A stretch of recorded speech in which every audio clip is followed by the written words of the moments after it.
Good day students, how are you doing? This is me again, Sir Navarro, and welcome to our new tutorial video. In this video, we're going to learn about solving problems involving quadratic equations or applications and modeling with quadratic equations. The few examples that will be discussed will focus on geometry problems and Pythagorean theorem. Okay, so question is are quadratic equations present in every situation? Although not all, but yeah, there are situations that can be represented and modeled with quadratic equation. Okay, so for example, in geometry problems we have here. So by the way, when solving problems that lead to quadratic equations, we may get a solution that does not satisfy the physical constraints of the problem. You see, it is the restrictions that will not be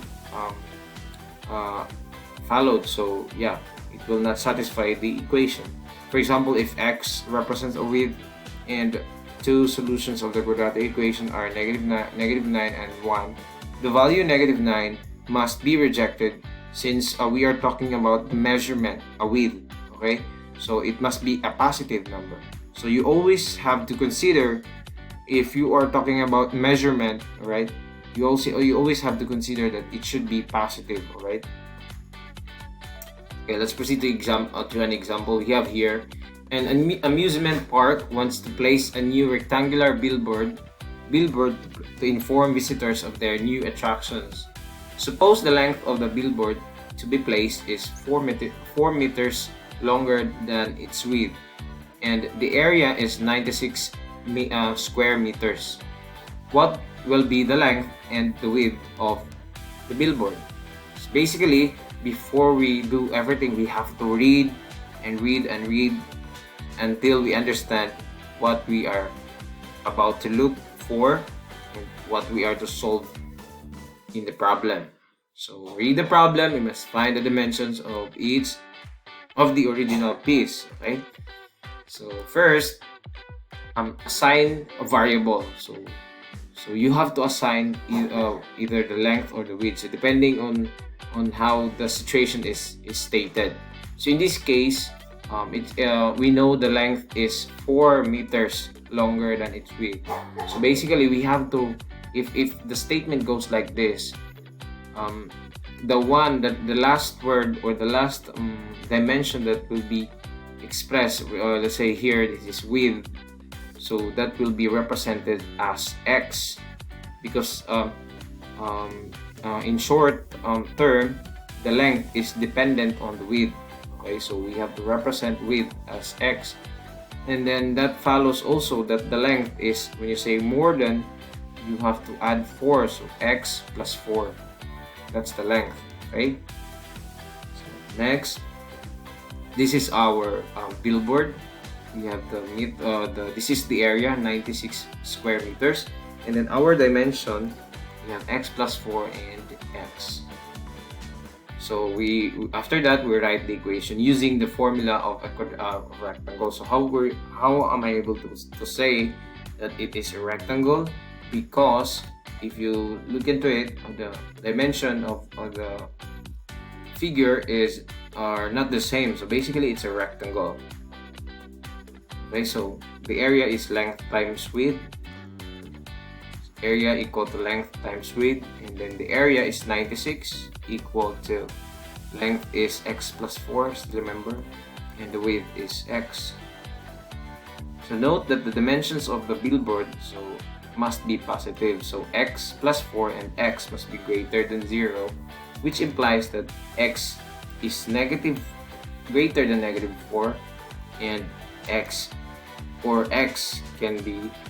should be greater than 0. So these two restrictions or constraints can be satisfied when x is greater than 0 or x is positive. Okay, so now let's move on. We solve the equation. So this is our equation, right? So to solve that, we substitute it first. Distribute, right? So x times x, we have x squared. X times 4, we have 4x. Okay, and then we subtract to group all the terms or move all the terms that on the same side of the equation. So we subtract 96 minus 96 minus 96. This is now our quadratic equation, which is also in standard form. So now to solve for that, we use the factoring method. So for the factoring method, we need to think of the factor of negative 96 whose sum is 4, which is 12 and negative 8 in this case. So basically, x plus 12 times x minus 8 is equal to 0, or 0, or you can do the interchanging. Okay, so now we have the factor. After factoring, we solve. We use the property of zero factor property. We equate the factors to 0, either the two. So x plus 12 equal to 0 and x minus 8 equal to 0. X, if we solve this one, we have negative 12, and the other one is positive 8. So as I said earlier, it should be positive. So basically, this one, a length that cannot be negative. Okay, so that means our x is 8. So state the answer. Only 8 satisfies the restriction x greater than 0. Thus, the dimensions of the original piece should be 8 meters. Then our length is 8 plus 4, which is 12. So 8 by 12 meters. So to check, the length of the rectangular billboard is 8 plus 4, which is equal to 12, and the width is 8. So if we try to multiply 12 and 8, it will give us an area of 96. Okay, next example we have here. A piece of machinery is capable of producing rectangular sheets of metal such that the length is 3 times the width. Equal sized squares measuring 5 inches on a side can be cut from the corner so that their resulting piece of metal can be shaped into an open box by folding up the flaps. If specifications call for the volume of the box to be 1,435 inches cubic inches, what should the dimension of the original piece of metal be? Okay, so basically we have to, since it's talking about geometry, we have to draw and represent things. So in this case, we're done reading, and then we must find the dimension of the original box. So this is the main question here.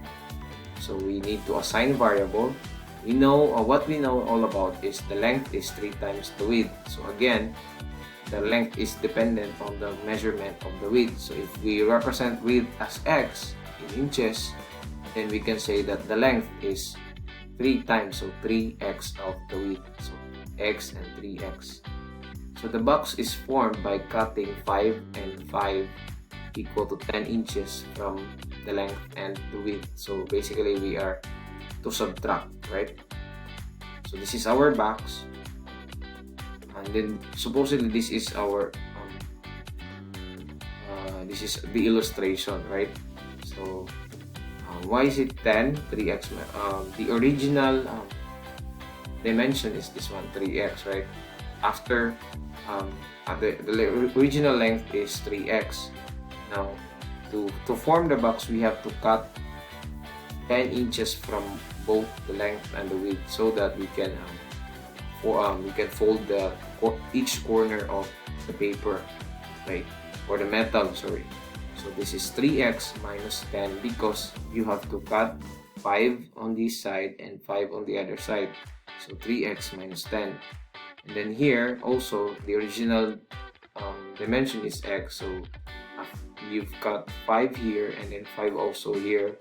So the next the updated dimension is x minus 10. Alright? And then the area is the volume is, the formula for the volume of a box is length times width times height, right? So the volume given is 1,435 cubic inches, and the length is 3x minus 10. The width is x minus 10. So what should be the height? The height should be the measurement of the or the one that we cut on each corner, which is 5, right? So now we simplify. Note that the dimension of the box must be positive, so always positive.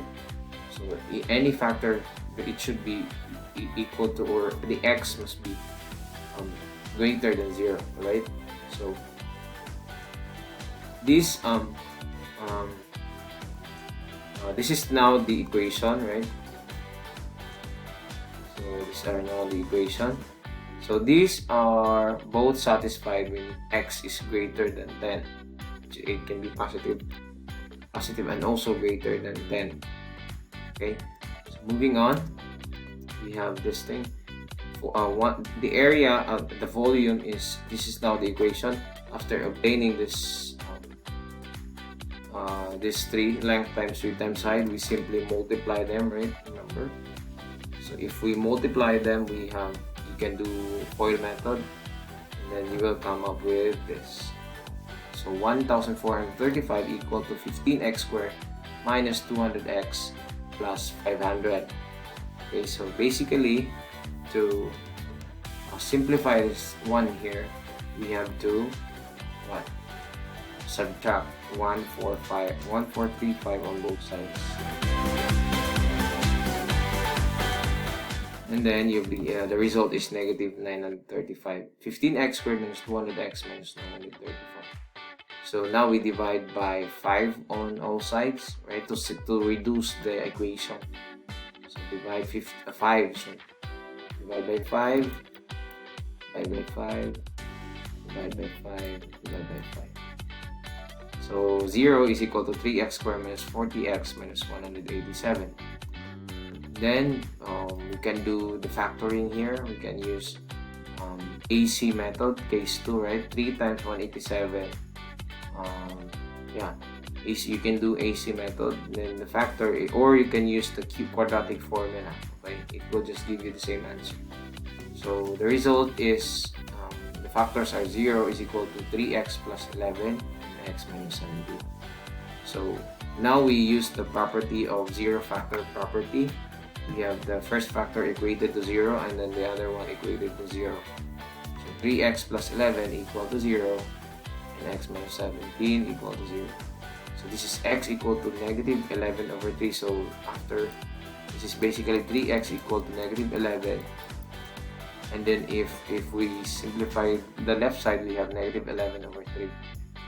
And then on the other side, x equal to 17. So again, this is not possible because we cannot use this one because this is negative. So we have to deal with a length cannot be negative. So we'll be using the 17.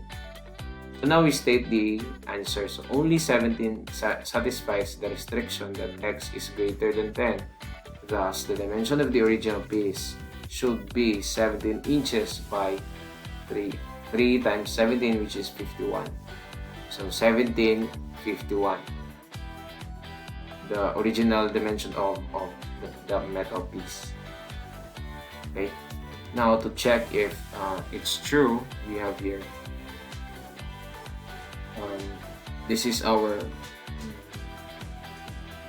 51 minus 2 times 5, diba? This is our basically this is our length.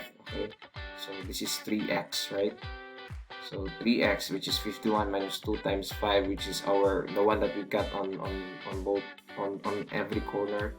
So 2 times 5, that is 10. So 41. Our length is 41. This is now our new length, and then the new width is 17 minus 2 times 5, which is 10, which is 7. If you multiply 41 by 7, you will get 41 by 7 and by 5 to have the volume. You will get 1435 inches cubed as required. Okay, so yeah, that's it. The next problem will be on the next part of the video.